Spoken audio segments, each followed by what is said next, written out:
అప్పటి వరకు రాణి అక్క అంటే ప్రాణమన్న తమ్ముళ్ళు ఆమె చేతిలో డబ్బు ఉన్నంత వరకు బాగానే చూసుకున్నారు. కానీ ఎప్పుడైతే డాక్టర్లు ఆమెకు కిడ్నీ వ్యాధి ఉందని, చికిత్సకు భారీగా ఖర్చవుతుందని చెప్పారో అప్పుడే అసలు రంగులు బయటపడ్డాయి. తను కట్టించిన ఇళ్లలో ఆమెకు చోటు లేకుండా పోయింది. తను పెంచి పెద్ద చేసిన తమ్ముళ్లే ఆమెను భారం అనుకున్నారు. నీవు పంపిన డబ్బుతోనే మేమిక్కడ సుఖంగా ఉన్నాం కదా అక్క అని అనాల్సిన నోళ్లే మా దగ్గర చిల్లిగవ్వలేదు, నీ దారి నువ్వు చూసుకో అంటూ ఆమెను గడప బయటికి నెట్టేశాయి. రాణి కథ మనకు ఒక చేదు నిజాన్ని నేర్పుతోంది. రక్తం పంచుకు పుట్టిన వారు సైతం అవసరం తీరాక అపరిచితులుగా మారిపోతారని ఈ ఘటన నిరూపిస్తోంది. కానీ ఒక్కటి నిజం, రాణి ఓడిపోలేదు. తను నమ్మిన బంధాల కోసం నిజాయితీగా బ్రతికింది. ఓడిపోయిందా తమ్ముళ్లే. ఎందుకంటే వారు కట్టుకున్న మేడలు రాణి పంపిన డబ్బుతో కట్టినవి కావు, ఆమె రక్త మాంసాలతో కట్టినవి.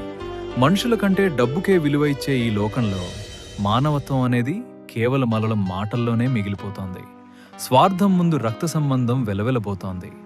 రాణిల్లాంటి ఎందరో ఆడబిడ్డల త్యాగాలను గౌరవించకపోయినా పర్వాలేదు, కానీ వారిని రోడ్డున పడేయడం మానవ జాతికే అవమానం. చూడండి, ఈ రాణి కథ చూసిన తర్వాతైనా మీకోసం ఏదైనా దాచుకోండి. రాణి కథ కేవలం ఒక వ్యక్తి ప్రయాణం కాదు, అది ఎంతో మంది గల్ఫ్ కార్మికుల త్యాగాలకు ప్రతిరూపం.